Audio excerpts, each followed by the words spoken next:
right, guys, it is 2:02 and I'm a former German teacher, so there's nothing I like better than timeliness.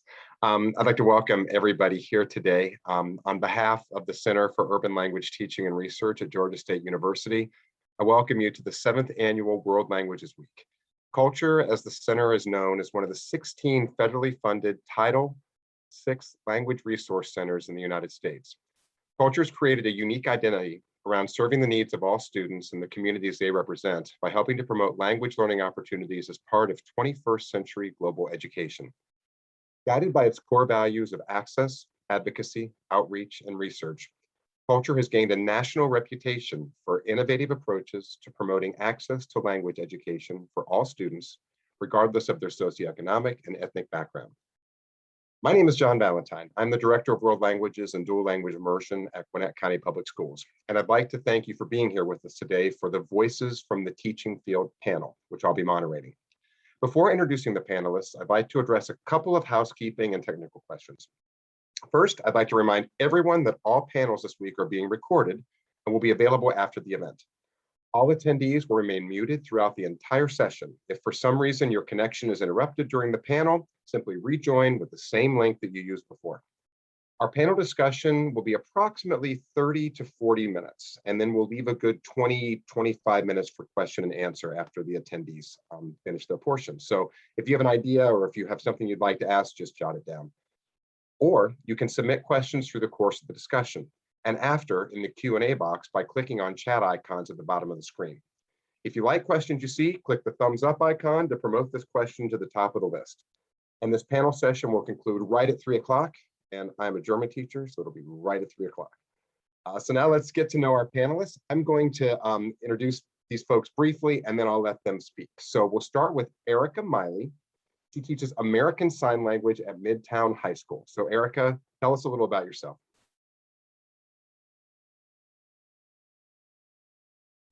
Hello, my name is Erica Miley.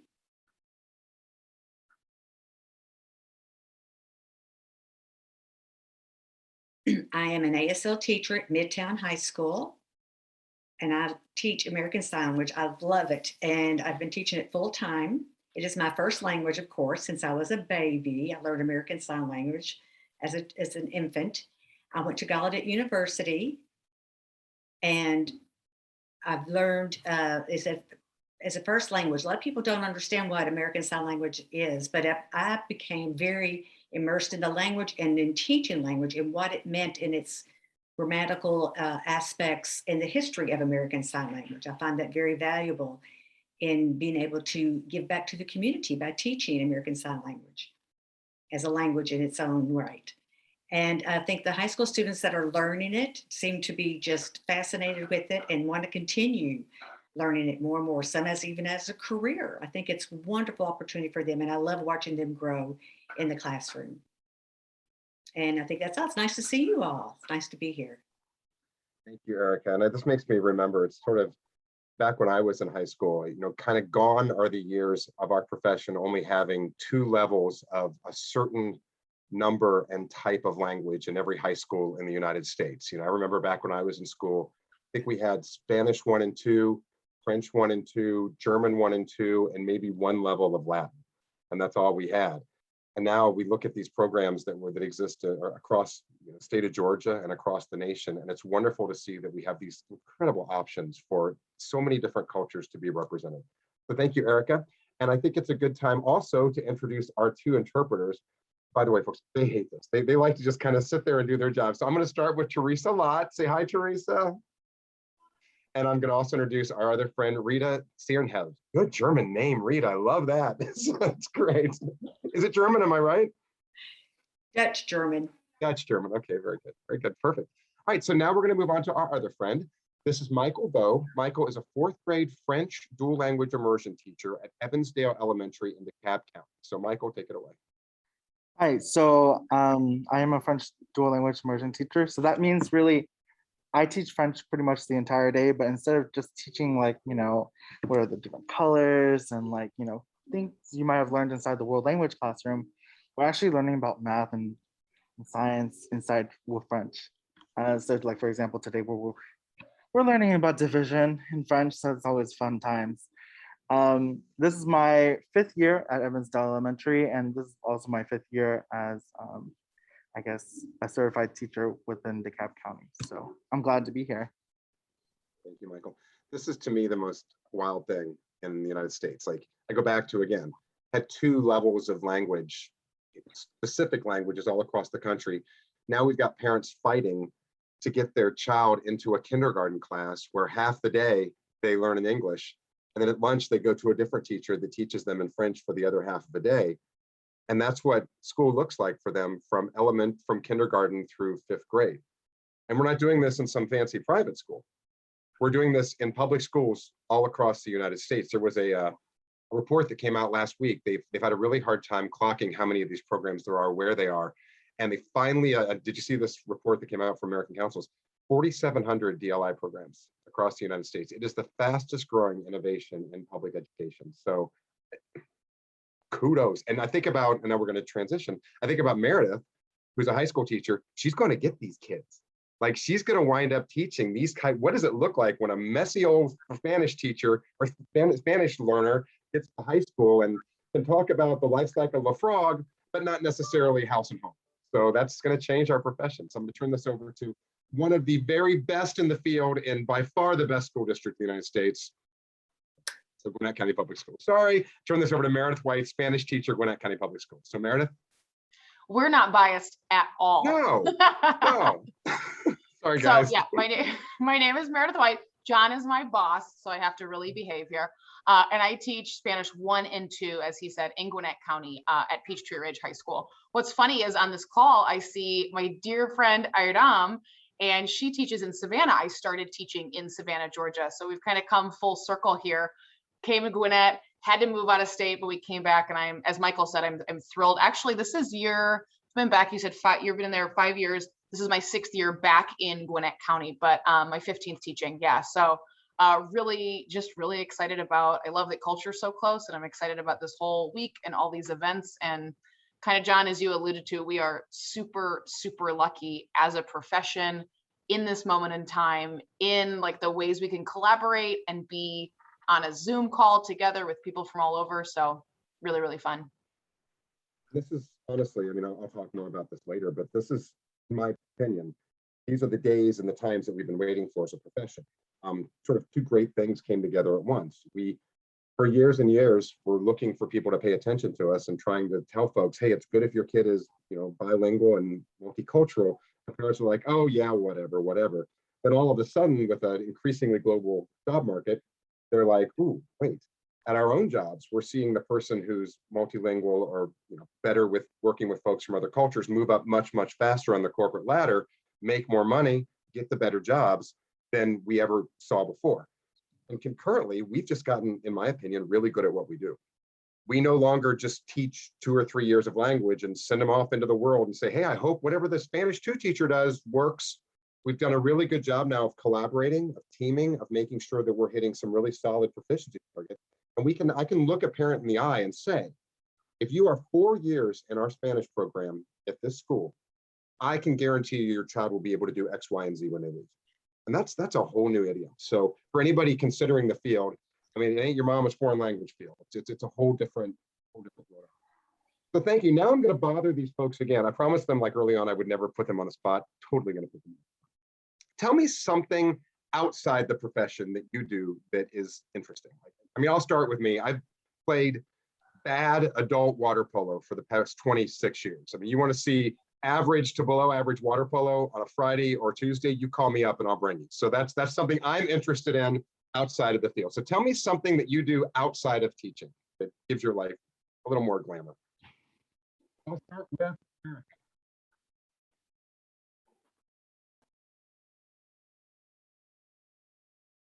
I absolutely love and have always been about work.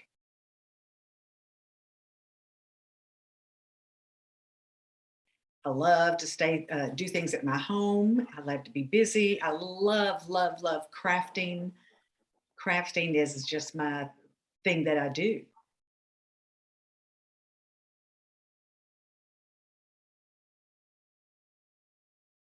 In my area where I live, there are a lot of children.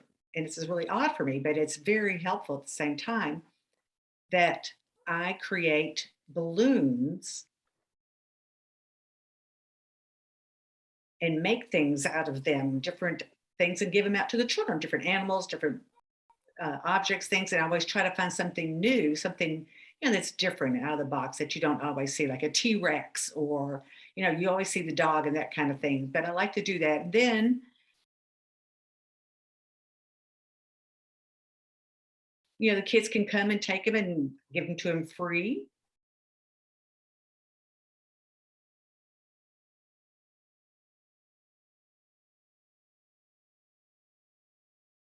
And that helps me to just kind of meditate, the stressful day. The balloon making is my way of relief. I love seeing the kids smile. It's just so neat. It's really fun. So crafting is one of my favorite hobbies that I do. And I don't get to do it every day, of course, but I do love to do it when I can. Thank you, Erica. How about you, Michael? Okay, I'm just going through dismissal. I'm sorry, but one of my favorite pastimes is definitely to cook at home sometimes, but it's also to eat on Beeford Highway. I don't know if you live on Beeford Highway, but there's just so many different cultures. You always hear so many different languages. There's just so many things to try, and I've been here for like 10 years, and I still haven't gone to all the restaurants on Beeford Highway. I feel it's impossible. That's awesome. How about you, Meredith? I would say along the same lines as Michael, but I'm a little bit sneakier because we love to cook and we love to make drinks at my house, like different mixology things and lots of cocktails and mocktails and whatever. But I love to get inspiration from some of those local restaurants and then steal their recipe or just ask them for their recipe. A lot of them have them like in the point of sale system. And so it's funny when you just say, hey, can you get that? They can just print out the recipe. Incredible. So my husband and I do that a lot. Like we need to make, like you said, that, let's try those Vietnamese skewers that we got down, at that pho place, whatever. And then we'll just try to just take everybody's recipes, and it's never as good, but it's kind of fun. So we love to cook as well. I think it's interesting that all three of you have interests that are very creative. I think back to like even myself, like I'm from a northern Ohio, like failed steel mill town. That's what I was very fortunate when I was a junior in high school. I applied for and won the scholarship to get to go be a foreign exchange student in Germany for a year. I did 1 year of high school German. It was the most important professional thing that ever happened to me. I was 17 years old, and it's changed everything about my life. And that's one of the reasons I love doing this job. Is there are a whole lot of other John Valentines sitting out there that it can change your life. And I wonder if I would try the Vietnamese pot stickers if I hadn't ever been sat down in front of, Northern German foods. And don't think they can't be weird. I was sat down in front of a whole plate of eel one time, and I'm like, not sure they're dead. So these are the kinds of things that, my life got so much bigger and brighter and better because of this. And if I hadn't had that German teacher in my German 1 class who put this in front of me, my life would look entirely different. And we get to do that for these kids at the age when it makes such a difference. So anyway, I'm going to move on now.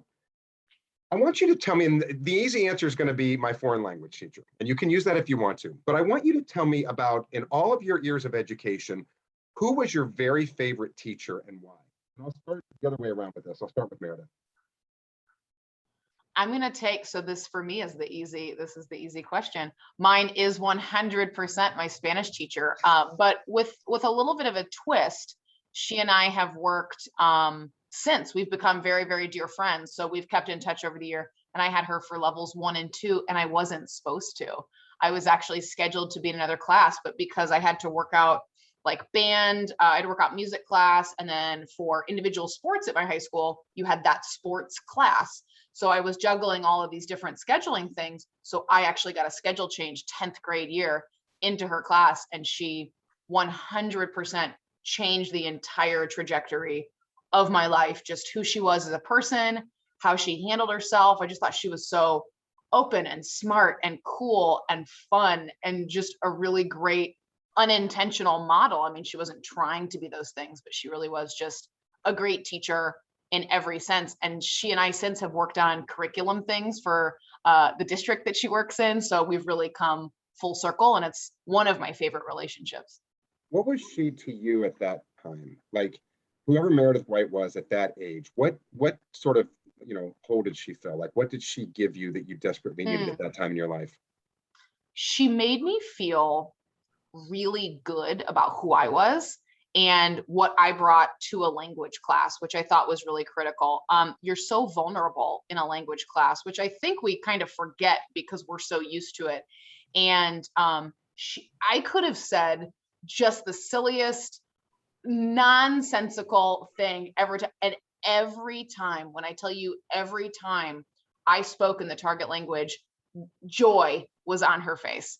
She just made me feel so validated, and just whatever I was doing was magic, and she was here for it. And I think as a 10th grader, like typically kind of a terrible time, I felt as a person who was outgoing and creative and really liked to express that, didn't mind being silly, didn't mind having a sense of humor and being and livening up a situation. I didn't mind the attention, and she totally took like who I was and would put me on the spot or make different activities. Like I felt like sometimes the class was kind of custom fit to all of our different needs as learners. She really validated like our personality and our differences, and I really appreciated that because I already loved school, and school felt like a good, safe place. School felt like home. School felt like home, and she felt like family. And I think that was really powerful in a class that, like you said, I was just a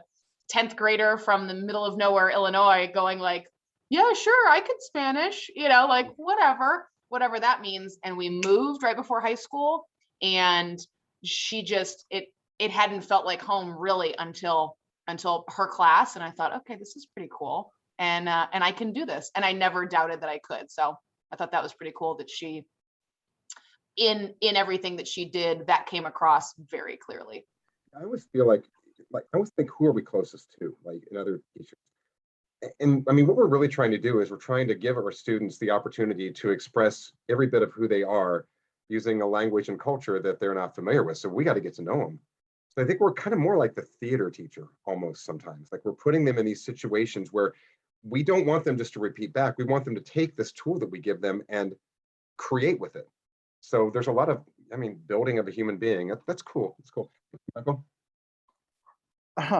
I would also say that my safe space in high school was definitely like my French teacher. Like I had her from French 1 all the way through AP French, and she unknowingly kind of made me a French teacher instead of being a doctor, to be honest.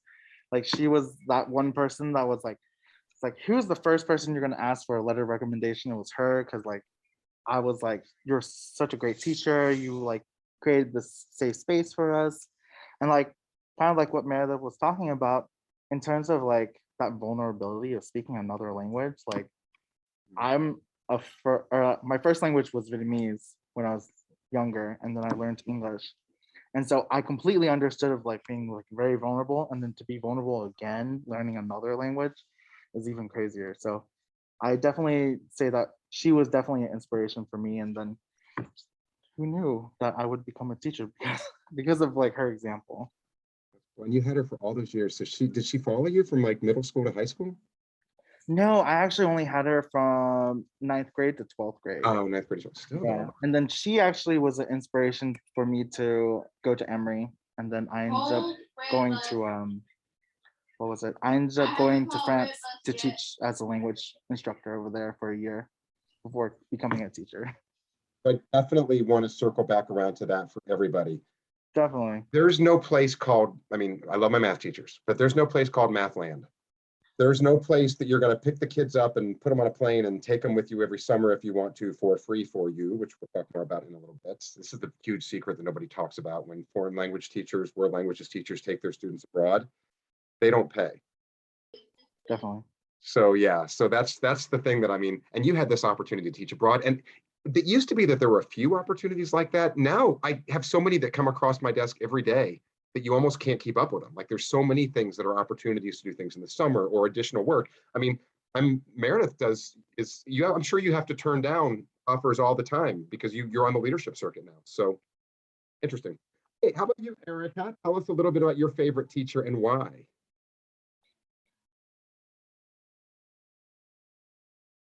Miss Brooks.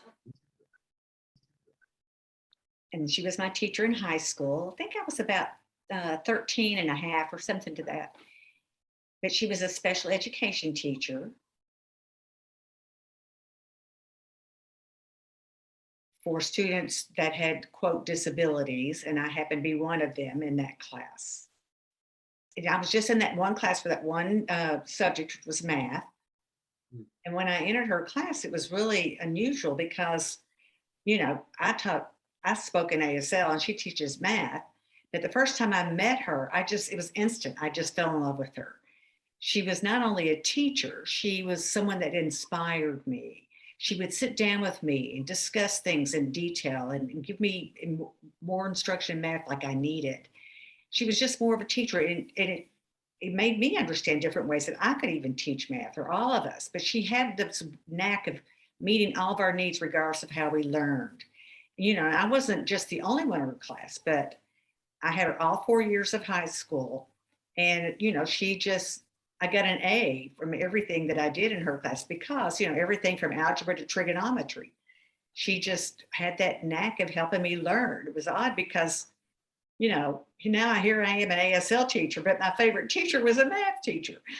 So the point is that her way of teaching, her style of teaching, it made me realize that I wanted to become a teacher, that I wanted to be that person.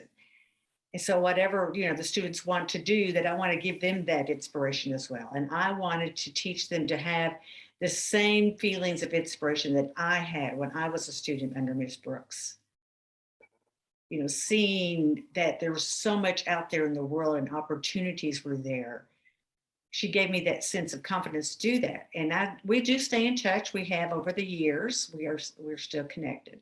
You know, she's elderly now, but you know, that doesn't matter. I still love staying in touch with her. And sometimes I even ask her for advice, teaching advice, like, how am I going to do this? I'm feeling so overwhelmed. It's grading time and I just can't do everything. But, you know, I've got 100+ students and I'm like, how on earth do you juggle all of that? How do you do it? And how did you do it, Miss Brooks? And she's just like a superwoman. I've always had that image of her. She could do anything and everything. Just so, you know, she was a special ed teacher, but she took the time to show love for each of her students and for me. And she was just quite an inspiration. So she was my favorite teacher. You guys are awesome. Do me a favor, everybody on this call, at some point in the next few days, go on Facebook and find whoever your favorite teacher was. And just send them a little Facebook note saying, hey, you know, went to this thing this week and we were all talking about our favorite teachers. And I just wanted to let you know how much you meant to me. I can tell you from my own experience, those come in to my Facebook at exactly the moment I need them. Right? The universe, yeah, the universe knows. And like, I'll be sitting there like, yeah, no, done with this. Done. Other job, please. And I'll walk out and I'll pick up my Facebook and I'll look at my messages and I'm like, oh, never mind. I love my job. They tend to come in right at the right time. So it's never a bad time to shoot a message like that to whoever your favorite teacher was. And it also kind of goes to the other point that I talk about a lot with our amazing teachers. Like, the best thing about being a world languages teacher, in my opinion, is, you know, you have this ability to not only teach the subject matter that for whatever reason you love. So you get to pass that on to another person. But also as teachers, we're filling this sort of second bucket in our lives. Like I think of my friends who don't work in education, and I'll use my husband as an example. He works for a bank and he loves his job, but he works for a bank. It doesn't fill that like part of himself that like is giving back to humanity. He doesn't feel that way. So what he does is he goes outside of that and he volunteers in organizations. He does other things that are important to him. What I love about teaching is it's both those things in one all the time. The downside of that is it's a lot and you're doing those things at the same time. So when you're tired, you're not just tired from teaching, you're tired in the soul. You're worried because you didn't check on Billy this morning, even though you know he'd had a bad day and blah, blah, blah, and all these things. You're doing both those things at once. Man, you get to do that as a normal part of your job. You get to create a better world as a normal part of your job, even on the bad days. So I send love to your favorite teacher. I'll use that. Okay, so I'm going to start with Michael this time. What is your favorite type of student to teach? I have one right now in my class. Oh, is somebody in there? They're not in my class right now, but they went to a different classroom for this. Yes, But I have a few. my favorite is the kind that honestly is kind of hard. Like, for example, like when they're learning the math, or like right now we're learning division, like learning division is like hard for them. They're like the struggler, you know, like I can't get it. It's like I kind of get it, but I don't get it. And then like the best moment is seeing like that light bulb moment where like I get it. Like it finally, everything finally comes together. That's like my favorite. It's so rewarding. Yeah. So, and that's interesting for you because Michael, you have to, people don't know this about DLI teachers. You have to worry about two things all the time. You have to worry both about the language. Are they getting the language? Then you have to worry about the content. So are they getting the division? So how are they on division today? And also, how is their French? Because if their French doesn't improve, they won't be able to do, I don't know, whatever's tomorrow. So how do you balance those two things in a DLI classroom, worrying about content and also language production or language development? It's kind of definitely like thinking of, I guess, different strategies. Like how, if, for example, you can't explain it to me in French, but you understand the math, what's another way that maybe you could draw it out to explain to me what's going on? Or maybe if, you know, you really speak, you can really explain it to me in French, and then that's fine. But at the same time, giving you like supports, like for example, like those sentence frames, like you do this, and then you do this, and then that's another way for them to help, I guess, to help them learn how to explain what's going on in the problem.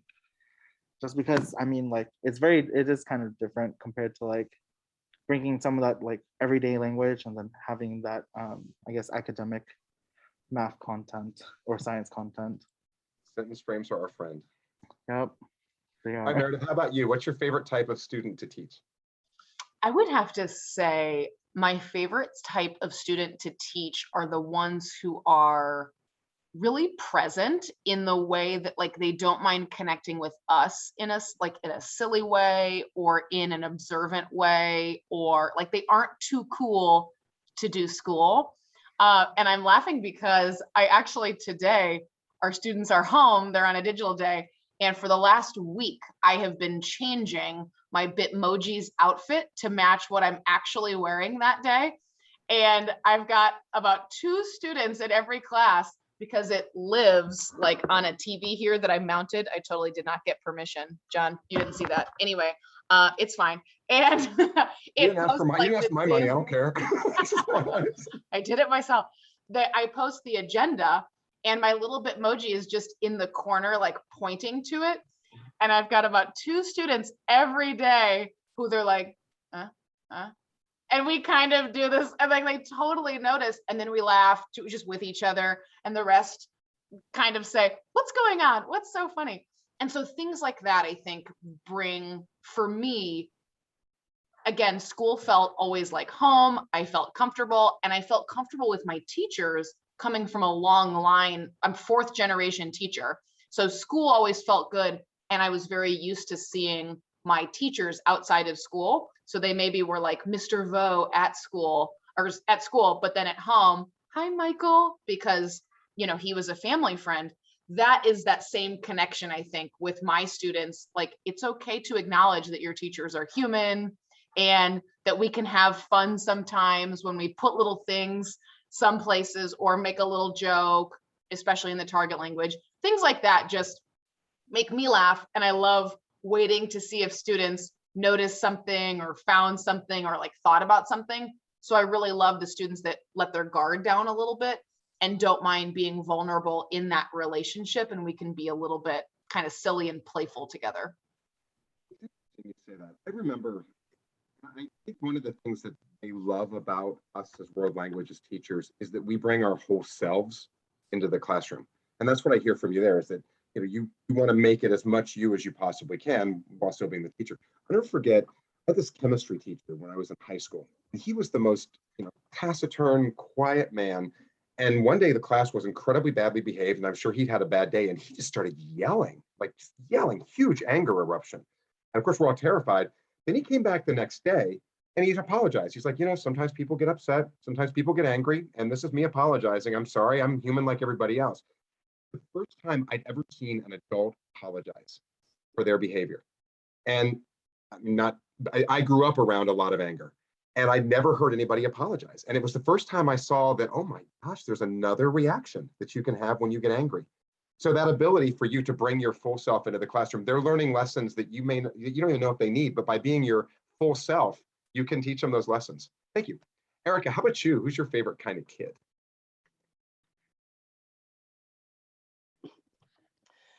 Okay, well, with every class that I teach, it's different. I mean, you have a connection with each student, and each one of those connections is different. There'll be one student that'll pop up, and you see that light bulb go off, and it just feels like, I don't know, my assistant, it's just a very, very like, they come up to you and they're like, how do you sign this? Or how do you sign that? Every question may take 5 minutes to explain how to sign it, and other students, on the other hand, they don't care how you sign this or that, And so that student, they're like, okay, how do you sign this? How do you sign red? And they'll give me a list of things they want to know. And I'm impressed with that because they're really serious about what they're learning as far as language. I mean, this is their first year in high school. They're babies, but they're still picking this up and acquiring it, So thinking of language, I don't know, like I said, you can see that light bulb go off, and language is so beautiful in and of itself. You have the facial expressions, and when students come up in my class, every time I teach, every single time I teach, I'm like, look at them, it's just beautiful, and it just makes me so proud every day. It just enlivens me. American Sign Language, in and of itself, is a visual language, of course. And so with that being a visual language, you can see the signs come alive, and it's related to a lot of things in our environment. Like this is rainbow, and you can see each of my fingers looks like the colors of a rainbow, So you can identify that. You don't have to have the rainbow there, but each finger represents each color of that rainbow. It's added into the sign.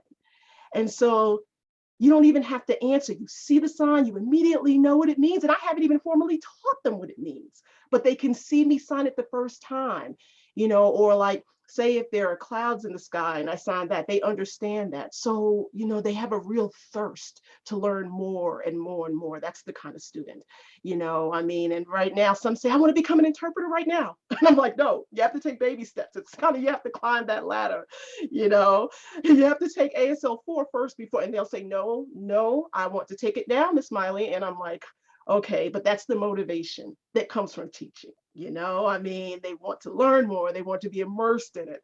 And, and they just continue with the lessons. And, I hope they do continue with that. But that's the type of student, who brings an apple to my desk every day, so to speak, what I'm saying, that's the kind of student. All of us, I mean, those are the days you were there for those students, the days that they needed you. And like you said, they're baby high school students, but they're coming to you incredibly vulnerable, and they're saying, I want to know this word. Why? Because it's something I want to be able to say, and I'm making this a part of who I am. There's a reason that foreign language teachers are very often a student's favorite. So, thank you guys for sharing that. Right. So we are getting close to moving into Q&A when we actually get the good questions from the folks out there. But what I'm going to ask, I'm going to do a quick spiel on why be a teacher. But I want from each of you, with everything we see all the time about, being a teacher is getting harder and harder. And by the way, those stories have been going around for 200 years. So please don't put any more or less into that. It is a good job. It's not a perfect job, but it's a good job where you get to do really good work with some really cool folks every day.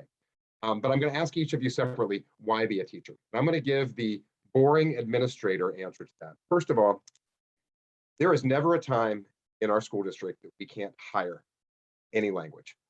The only reason we don't have ASL right now is because when a school wanted to start an ASL program, we couldn't find an ASL teacher at that moment. World languages programs are growing like gangbusters.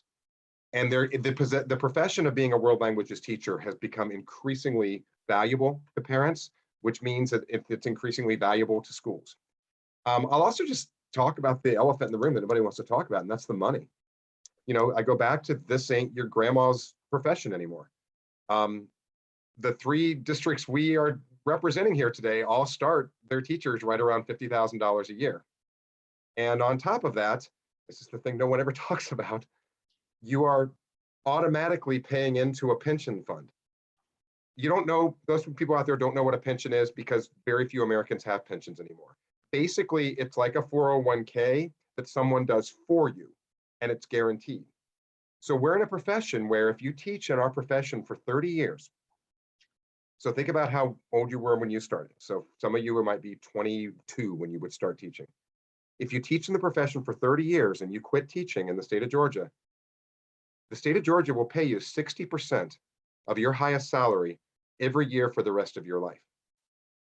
There is no other job that does anything close to that. So it's sort of a back-end payment. You don't make as much on the front, but everybody else out there is supposed to be taking that little bit of more money they make on the front and putting it into a 401k or a retirement plan when that's all done for you. So your game is twofold. First of all, teach those 30 years, retire at 52, right?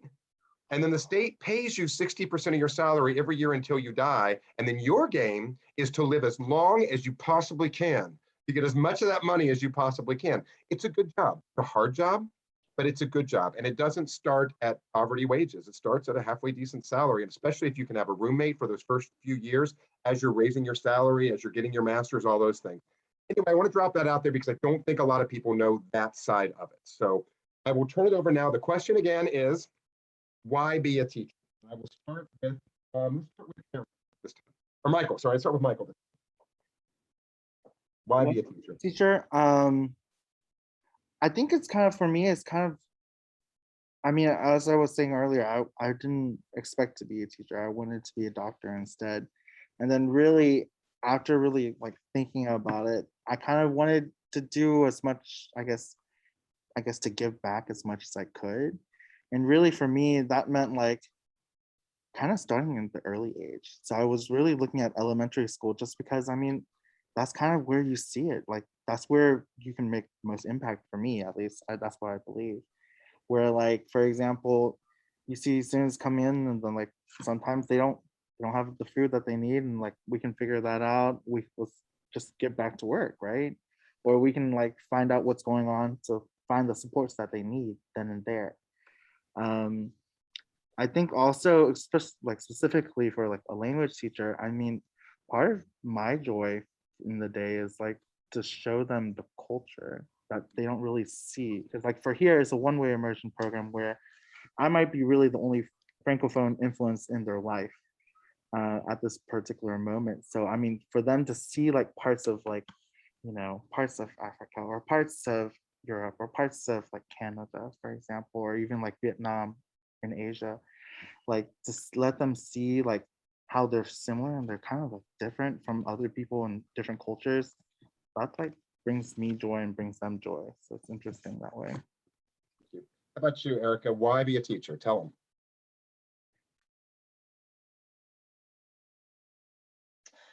Well, actually,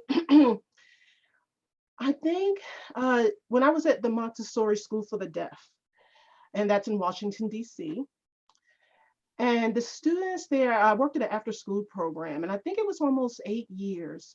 And there was one that really inspired me to become a teacher, one of the teachers working.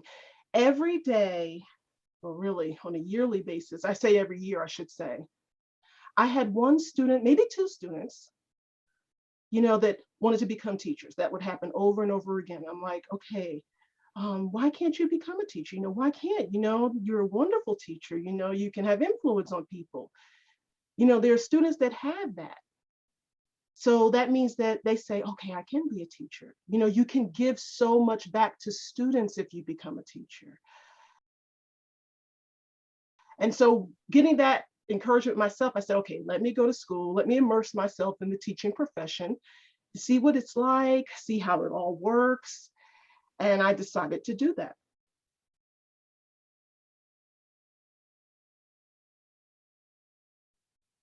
So when I came here home to Georgia and I got this job and now this position, and as I was teaching, I really said, okay, I can see now. It's like a light that you see in students' eyes, you know, and you see that light and you're able to give so much. Money isn't the issue, you know. Sometimes it's about spending so much every week, you know. You're giving the kids candy, you know, you're using your money for that. But I do it because I love it and my heart is into this. So the money that I have to spend in my job is not an issue because I love giving to the students. And so that's one of the reasons that I decided to give back, the examples and the encouragement I got from other teachers in that program. You know, even in high school, you know, I think of the time involved and, you know, it's like, it's a generational thing that we give to each generation, and we give it and somebody will take it and pass it along, become a teacher and do the same thing. And it is true that children are our future, you know. Technology is changing at a rapid pace now, and we need these children to be able to change with it. You know, disable technology, telephones, iPhones, iPads, you have all kinds of assistive technology. And we need to teach the children at this point now, all the different options are available. I mean, robotics, that's the future, I'm sure, you know, who knows what else will be developed in the future. But that is one of the reasons why to become a teacher. That's great. Thank you. So yeah, that's great. So Meredith, how about you? Why be a teacher? So many things that both Erica and Michael already said, but my first thought, just because this is how my mind operates, is when somebody says, you know, why be a teacher or why should I be a teacher? My first thought is, why wouldn't you be a teacher? Like, I love that kind of counteracting that thought, because we create so many stories sometimes in our head as to what something is or what it looks like, or as Brene Brown says, how we paint done. If you can paint done, and if you can show kind of what that looks like as a final result, then, you know, you can base your expectations on that. And so if you're watching these public school board meetings and people at each other's throats, or you didn't have a great I know, I'm like, stop watching those. It's like Erica's at, like, there we get so much input, you know, that it's like, you gotta turn off that noise. Or if you're thinking back to your school experience and you think, oh, that looked easy, teachers, you know, made it look easy, or that can't be that hard. I think you really have to reflect and figure out, is it the story that you've created in your mind, or is it actually reality? You can hear horror stories about people who aren't supported. I got an email an hour ago that was a meeting canceled for next week, which I was so excited about because I did not have the bandwidth for it. I did not have the time. And just the thought of it exhausted me.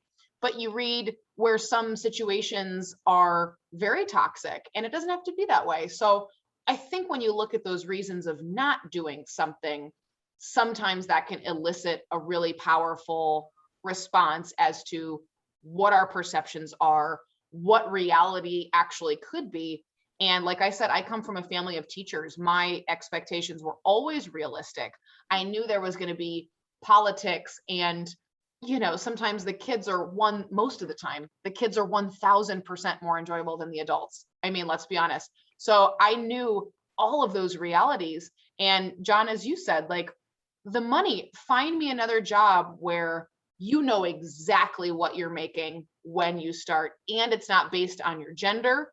It's not based on, it's just your education and your experience. And I know that that colleague, you know, down the hall where I think, oh man, he's really great, we're making the same money if we have the same degrees and the same experience. So there are some pieces there that I know friends in other jobs have, you know, dealt with, and that kind of thing of negotiating or whatever. We don't really have to worry about that. There's a lot of transparency in education that I appreciate. And like I said, when you find, like I am now, in a wonderful, when you find a wonderful place, it can look like you dreamed. And kind of, as we've mentioned with our teachers and our hope for what our classroom and our job would look like, suddenly it happens and the meeting gets canceled, or your administration fully backs you up, or you have a world language supervisor in your district or two, and so many people don't have that. You have someone to advocate for you. That's a beautiful thing. And then it really can look like what you hoped it would. And for me, I find joy in all of those aspects of teaching. So that would be my question is, what stops people? Like you said, there are lots of comebacks for the money or the retirement or the things that we can kind of advocate for being a teacher. All three of you, thank you. Those are wonderful reasons. And, I go back to, I like what you said about that idea that you look across the hall, you don't have to do that churn, kind of a churn of resentment that a lot of people do in other professions, where it's like, how much does that guy make? Or how much does that woman make? And why did she get hired in? And what's going on there? There literally is in our district, you can pull it up online, how much do teachers in GCPS make? Here's how much it is. Here's how much it'll be each year. Here's how much it is with this degree, with this degree, with this degree. It's a nice thing to not have to worry about. And I'm not sure we as teachers are that kind of people. We are caring, big-hearted people that get our feelings hurt all the time and worry about our kids. And I'm not sure that we'd be so good at that. Anyway, my opinion. So one thing I wish I'd done more of when I was a teacher, I wish I would have looked at kids in my classes, pointed at them and said, I know you don't want to do it right now, but you listen to me. You'd be a great teacher. So one of the questions that came in, this is a great question, because for a lot of folks, what is this job? It doesn't sound like I thought it was going to be. This could actually be a job that I would want to do. So what are the first steps? How would you advise a high school student who likes the idea of teaching, but hasn't had any experience, in order to take more investigation of how to pursue it as a career? Do you guys do anything in your schools to see a kid who's kind of interested and say, hey, let's talk? Anybody got anything? Erica, Michael, Meredith? Meredith, you got something? Yeah, we have a teacher preparation course that our high school students can take. And then there's like a club that's like Future Teachers of America type of thing.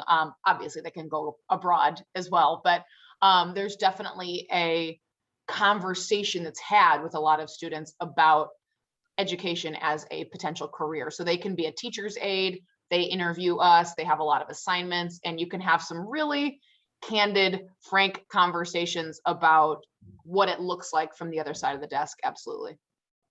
Yeah, and if you want to make your teacher happy, like literally go to your teacher and say, hey, I wouldn't mind doing what you do someday. Well, now you've just filled their heart. I mean, again, these are the sweetest people in the world. So now you've given them the best day ever. And just say, can you tell me a little bit about this? And then I know they're the sponsors of this thing, but I would strongly recommend reaching out to Georgia State. They are one of our main partners in everything that we do in education. And they have helped us to develop our own pipeline of future teachers. I mean, because the idea is this, there are a lot of folks that would like to do a job like this, but what if you're the first kid in your school, in your family, to ever go to college, which is a huge number of teachers, by the way. I would probably say 30% or above teachers are the first child in their families to go to college. What if you're somebody who speaks Spanish as a heritage or a native language, and you're not sure your Spanish is good enough to be a Spanish teacher? How do you improve your Spanish? How do you get to infuse your culture? I would say Georgia State's a great place to start. So I'm not sure how we put that in the chat or something, but please reach out to our friends from Georgia State and they'll get you more. Look at that, teacher certification at Georgia State. It's like magic. Nice job. So I would sincerely recommend reaching out to them. They are doing some really innovative, cool work. I would argue we would not have a dual language immersion program in Gwinnett County Public Schools if it weren't out for the work of Georgia State University. We currently have 6 student teachers in our district in DLI who were sent to us from Georgia State, because Georgia State will walk up to a kid and say, hey, you're a native speaker of Spanish. Would you be interested in teaching first graders? And people are like, what? That job exists? Well, somebody like Michael will tell you, yes. Michael, I want you, because you have what I think is the experience that I am absolutely the most jealous of. Tell us about your year teaching in France. How did that happen? What was that about? I graduated school and I didn't know what I was going to do. So, I mean, I took it as a gap year. And honestly, it was very interesting to be a teacher in a different country. Like, to be honest, like going out at night and just being able to be like, oh, snap, I'm in France, to be honest, I was in Paris too. So, I mean, it was nice. I was living close to Disneyland. So, I mean, why not? So, I mean, like, just getting that experience, like, kind of like earlier to the earlier question, like, being able to like shadow other teachers in a different country, comparing it how we do it here in the United States, or even going to like thinking about talking to friends that ended up, I guess, doing something similar, but to different countries. Like, for example, I know a lot of friends that do the whole English teacher thing in South Korea. So, I mean, like, it's very interesting. It's very different. So, I mean, it's not just being a teacher here in the United States, but you can always do it outside too. These are cultural stories that you bring into the classroom. You can say, hey, you were 17, right, in Paris? You can say, here's what a dumb guy does in Paris. Like, here's how you make this a not horrible mistake when you're 17 and I mean, I had those in Germany. I'm like, let me tell you what a dumb 17-year-old does in Germany. So those are, and they love to hear that. They're like, oh my God, I could be that. You know, I could be that person. And you don't have to be perfect. So, okay, let's talk about culture, because that's, for me, I love German culture. I love to teach German culture. So how do you bring, from an ASL perspective, I'll start with Erica. Talk to us a little bit about the culture of ASL and how you infuse that culture in your classroom.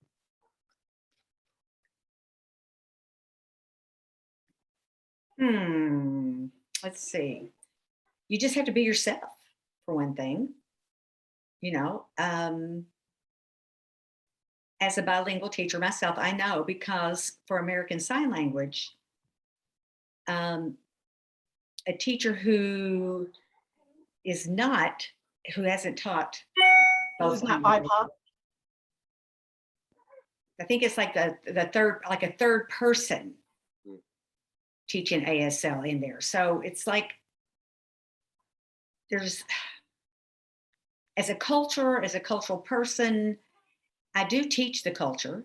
And to be honest, it's not something that you can do academically on paper. You have to emulate it and be yourself.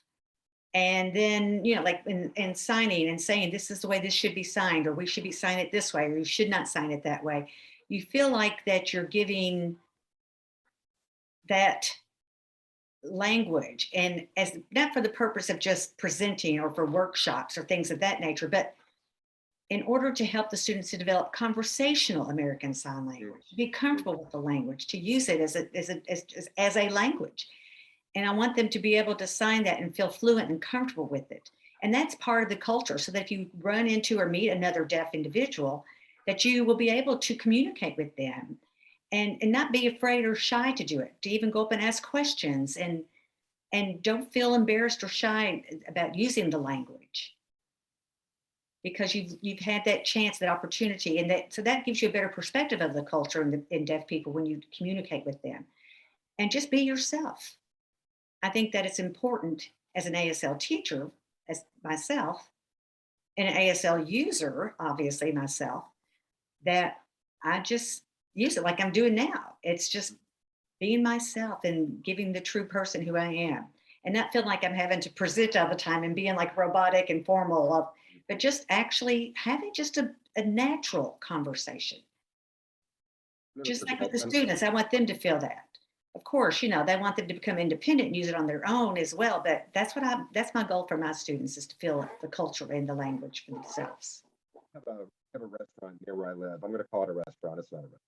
And I was there one night, and I was talking to some folks, and one of them was deaf. And I wound up going back with this person to their table where a bunch of their friends were, and they were having conversations in ASL. And I'll never forget even having immediately that feeling that this is a different culture. This is culturally, I feel like I've stepped right out of the United States into a whole different country. And you could tell that there was a different culture going on there. So that was first time, again, dumb guy. I should have known that, being a professional grown person, but I didn't. And so that's really interesting that you do that in your classroom, make sure that students feel that.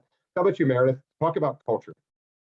I think the way we're taught to teach and the way we think about language and teaching is we put language first, and we work, or we're taught to work culture into language. And I love kind of agitating that belief, or kind of disrupting that, and saying, instead, let's start with culture and language will follow.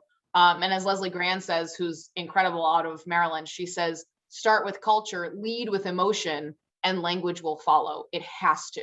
So starting with, just like Erica was saying, like starting with just being yourself, like presenting for her, there's a lot of herself involved in that culture, all of herself. And so for those of us who have acquired the language as an additional language, really diving into the culture that we believe to be true, the culture, like you said, John, that we've experienced, because that still has our lens on it. All of this is going to have our lens on it. So being really reflective and looking at, like, whose stories are we telling? Are they represented well? Are they represented accurately? According to whom? Whose stories are we ignoring or not telling? Who are we portraying the speakers of, or the users of these languages as to our students? And then are we using it as a follow-up or as an introduction? I think can be really powerful, because you start with, you know, this reading or this infographic or this, you know, piece of, I have a Doritos bag from Peru that I keep pulling out in our food unit. And I'm like, do you see that? Mucho sodio, you know, like lots of sodium.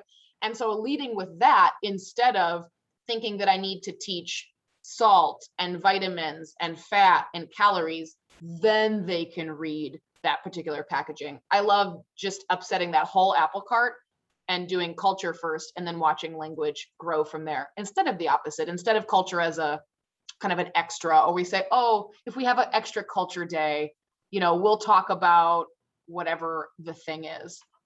Yeah, they talk about the three Fs. You've probably heard this before. And if when you all are Georgia State and you're all getting certified to teach, and you're all calling Atlanta Public Schools, DeKalb County Schools, and Gwinnett County Public Schools in the opposite order about jobs, then you will certainly be taught about the three Fs. They are food, festivals, and flags. They're the three things people lean on when they can't think through real other cultural things. Yeah, I mean, it broke me the day I found out no one took German because of the dative case. So Michael, finish this up here. We gotta go in a second, but tell us how you infuse culture in your classroom with these little fourth graders. So we kind of focus on those three F's first. But another great thing we do is that we actually have a French intern right now that's here from France, and she's with us for the rest of the year. And so that's a great opportunity for a lot of our students to really have a very authentic view of like French culture from someone that's native, and that's very recently, I mean, like just came here and she's just working. So she's a great way for our students to kind of like infuse, like learn a little more about the culture, and in order to learn and speak to her in like the language. Oh yeah, the French government last year or a couple years ago set aside millions of dollars to start growing more French DLI programs in the United States. That's how you got your certification, right? Like you went over to France on that one. They pay for Americans to go to France and study French, to come back to the United States and be French DLI teachers. The programs that are out there, again, this ain't your grandma's foreign language profession. The programs that are out there are so different than they used to be. And there's just so much that that if you're interested, we can link you up with. So I want to thank our ASL interpreters. I want to thank Erica and Michael and Meredith. Everybody clap for them because I like to clap. So clap, clap, clap. Also want to thank our wonderful partners at CULTR, without whom, I mean, there are so few of these facilities in the entire United States. They're the only one in the Southeast. They work their butts off to get their certification from the federal government. They're a federally funded world languages organization. You know how hard that is to get? So you guys are amazing. So now I have to read something called an outro. I've never heard of an outro before. Intro and outro. I think they made that up. This concludes today's Voices for the Teaching Field panel. On behalf of CULTR, I thank you for joining us. A reminder that recordings of all the panel discussions this week will be made available after the event. I invite you to complete the post-event survey available right after the Zoom session closes. The next World Languages Week discussion is the IT and Global Business panel, which will take place tomorrow from 12 p.m. to 1 p.m. Eastern Standard Time. Thank you. And as a German teacher, we are 30 seconds early, y'all. So thank you very much. And thank you to our wonderful, wonderful team. Thank you to everybody who participated in this. Thanks. Thank you. Have a wonderful day, everyone.